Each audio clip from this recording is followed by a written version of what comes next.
Hi everyone. Okay, so in the last video, I covered the causes of ADHD, or thought causes of ADHD, and I said that if anyone wanted me to go into it more scientifically, then I definitely would, but no one's made any comment about it yet, or requested that yet, so I'll leave it until either I really feel like going into it, or someone brings it up in the comments, whichever comes first. Now, for this one, I thought a good idea would actually be to cover another experience. I did one of these before in an earlier video where I covered a situation with a teacher where there was a misunderstanding in communication and how it really affected me emotionally because I wasn't even allowed to explain myself, and the teacher was adamant that I was just acting up when I wasn't. So if you want to check that out, maybe you can relate with an experience similar of your own, then go check that out on my account on TikTok. It's down there somewhere. Anyway, so before I get into everything, of course I gotta make a mention. You like the video, you gotta follow me on TikTok, subscribe to my YouTube channel, leave a like, comment, questions in the comments, please.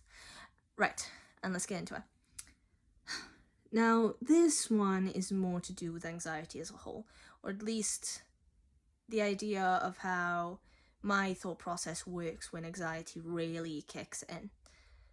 So, growing up, I wasn't very, not antisocial, but I wasn't very outgoing. Like, I would go to the park and I'd hang out in the woods with my friends, that kind of thing. But beyond that is when I would get nervous because I wasn't used to it. I was used to being with my parents. Very common issues for anyone growing up. But when I was about 14, I think, it was one of the first times I was allowed out to town with my friends, and I was super excited because now in my head I'm thinking, well, I'm a teenager now, right? I'm 14, so this is stuff I should be doing. And I didn't want to let on to my friends or other people how nervous it made me or how anxious it made me because I was convinced I couldn't do it. I convinced myself I was incapable. So we went to town. I had my own money. I was very thrilled. I figured, don't worry about knowing the directions. Don't worry about knowing your way around town, because my friends had gone there plenty of times on their own for a lot longer than I had been allowed. So how much longer than I wanted to. So I figured just follow them around, right? And that's a big no. I mean, when you have issues, especially when it comes to anxiety or ADHD or autism, it's good to get into the thought process of kind of convincing yourself to take independent decisions. It's a big necessity. Lots of time people grow up and they kind of learn to make these decisions themselves as they progress, as they mature. But with anxiety, with ADHD and autism, there's a part of you that's always kind of thinking, no, I can't do it. I can't do it. It makes me feel anxious. It makes me feel uncomfortable. I'd rather just stay in my shell, in my safety zone. I can't do it.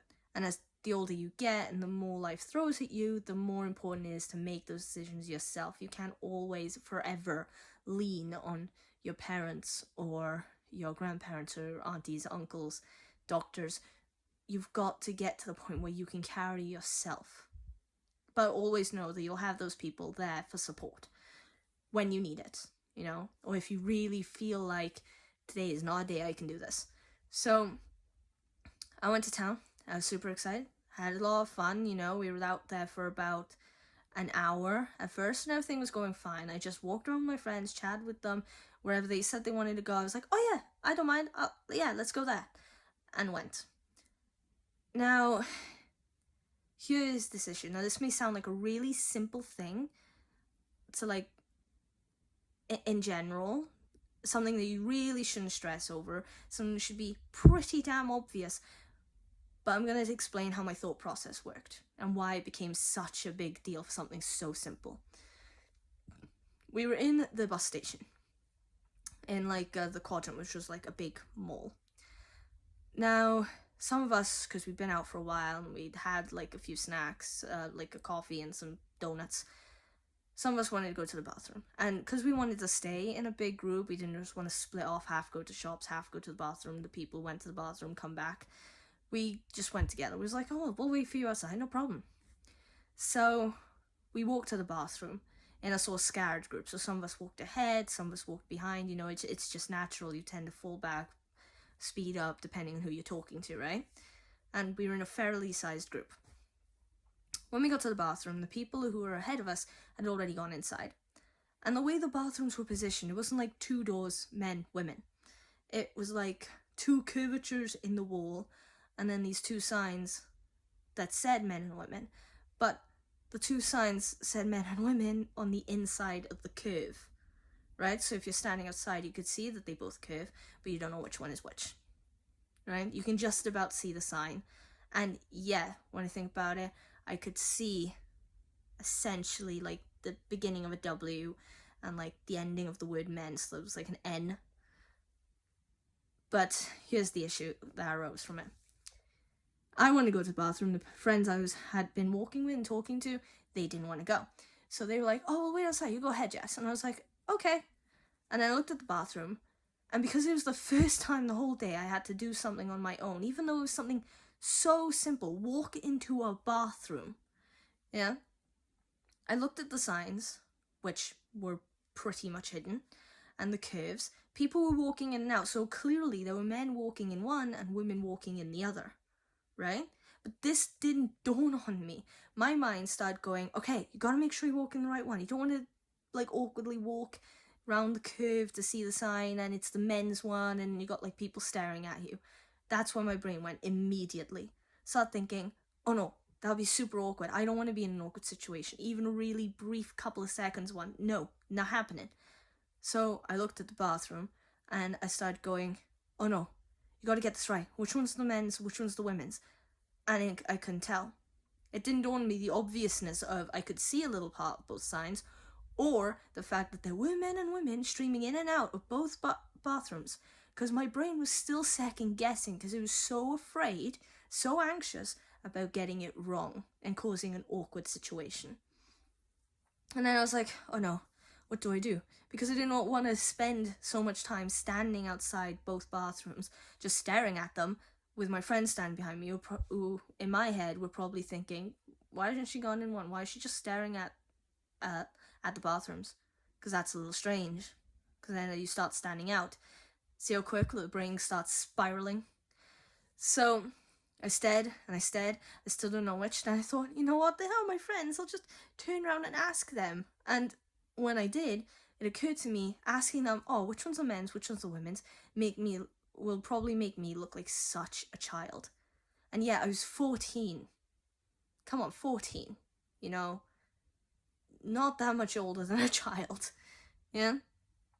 So, but in my head, and in terms of school and how social life makes you feel, yeah, I felt like I should be acting older, more mature, more sure of myself than a 14-year-old. So in my head, I was thinking, oh my god, I'm going to look like a complete baby in a minute if I actually asked them. So I was looking at my friends. They were looking at me weird, like, what are you doing? And I kind of like casually said something. I can't even remember what it was, but I was trying to ask them without directly asking them. And the both of them seemed to notice that there was something wrong with me. And they went, Jess, just go to the bathroom. And they kind of just pointed randomly, you know, like they put their hand out, they gestured. So they weren't actually pointing to the bathroom to go to, but I mistook that for they're pointing to that bathroom. So without using any common sense, without using my own independent thought, I went in the direction they said, and it was the guys' bathroom. So I walked around the corner, a man came out, a man came in, they were both like, whoa, whoa, whoa. And I was like, oh, sorry, wrong one. And they were looking at me weird. I walked out, and my friends were laughing. Which I can't blame them for, to be honest. I mean, it probably looked quite funny and awkward, but I did not find it funny at all. So I pretended to laugh along with them, and I went in the other one. And when I got in the cubicle, I had to take a minute to cry. Because I got emotional, because my anxieties hit so suddenly, made my brain spiral out of control and overthink something very, very simple. And my friends laughed. Not maliciously, just because they laughed. It made me feel like they were laughing at me. Then when I was done in there, I walked down, pretend like everything was fine, and they asked me, what was all that about with the bathroom? Why are you acting so awkwardly? And I was like, what? Oh, no. I just spaced out, I just completely fabricated a lie, like an excuse, and I went about my day.